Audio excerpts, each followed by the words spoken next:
1, 2. 7 fletter, flannel shedding feathers, better sever or. What's going on, everyone? I go by the name of KBTHEMARK, co-host of the DMB podcast, and this is your AEW Dynamite review for June 7th, 2021. Please don't forget to like, comment, subscribe. It'll really help the channel grow. It's Wednesday, and you know what that means. AEW Dynamite is back on the road, and I'm going to start off by talking about the set. The set is the first thing that caught my eyes. It felt good to finally have my true face and heel tunnel back. That's the one thing about AEW that I love the most. You never have to worry about who's a face and who's a heel because they have their assigned tunnels. We're starting off with the opener in a South Beach strap match. Cody Rhodes versus QT Marshall. QT Marshall. And this was good. This was good. I love the old school rules to it. It really gave it a different type of feel. Next up, we had the chairman, Sean Spears, segment. And this was good. Sammy Guevara hitting with the chair, getting his revenge from last week. Fantastic. Next up, we have an interview with Tony Schiavone, interviewing the cleaner, the god of pro wrestling, Mr. 4-Belt Omega.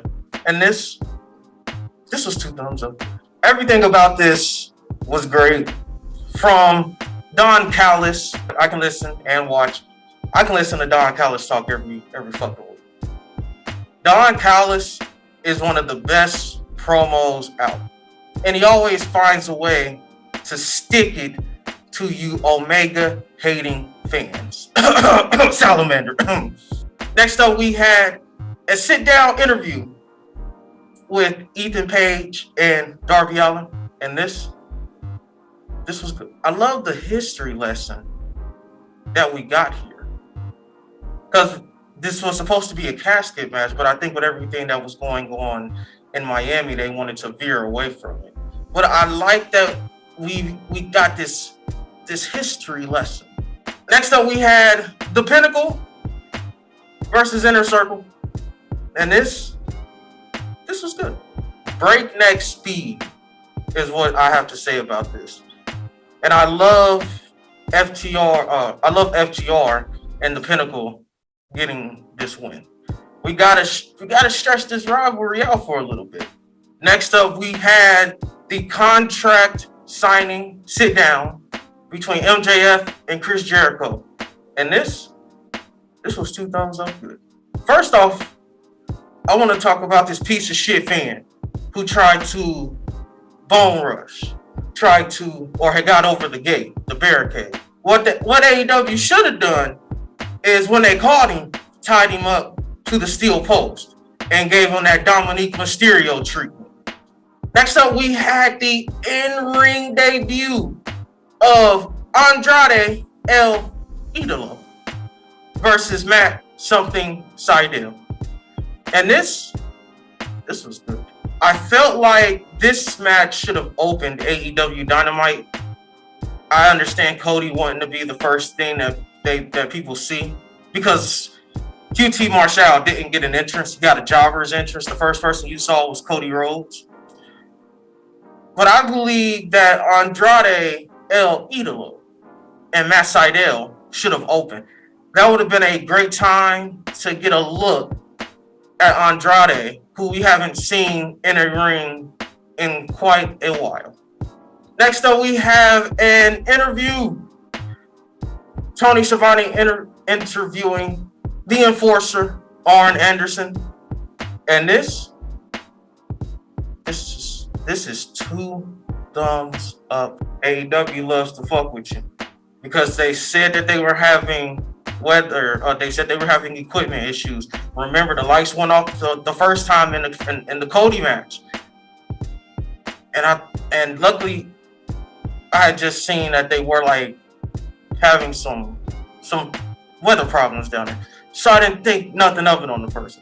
Then on the second one, they apologized. And I'm like, oh man, they must really be having equipment issues.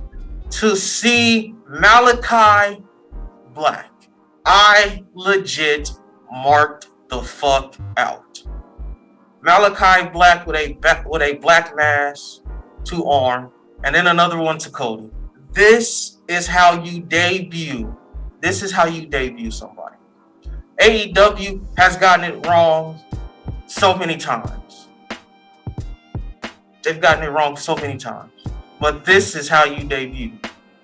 Next up, we had the mixed tag, Orange Cassidy, Chris Statlander versus Bunny and the Blade. And this was good. It was a good enough tag match. Nothing really spectacular. I do like the ending. Absolutely love the ending. Next up, we have the Dan Lambert promo segment. And this was bad, but it was good. But it was bad. I love the fact that Tony Khan was okay with letting him just pretty much shit on AEW. That's what I like.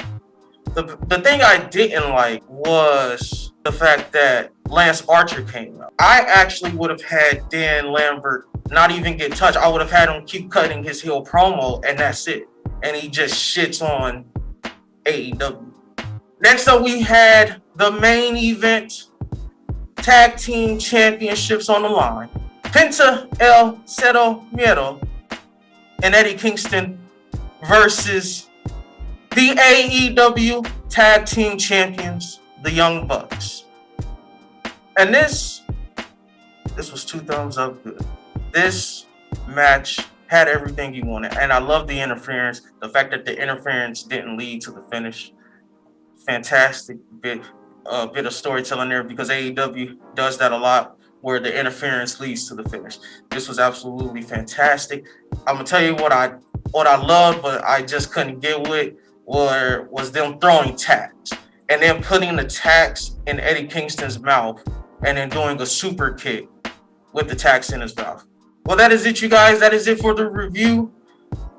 If I had to grade AEW Dynamite out of 10, I'm going to give it a solid 8. This was a fantastic, easy to watch 2 hours. I was actually shocked when we got to the main event and it was 9:40. It felt like I hadn't even been watching AEW that long. My wrestler of the night is the new Malachi Black. That is how you make an entrance. That is how you make your name in AEW. Taking out Arn and taking out Cody. Beautiful debut. That is my wrestler of the night. But that is it, you guys. That is it for the AEW Dynamite review. Please don't forget to like, comment, and subscribe. It'll really help the channel grow. Once again, I go by the name of KBTHEMARK, co-host of the DMV podcast. And we will see you soon.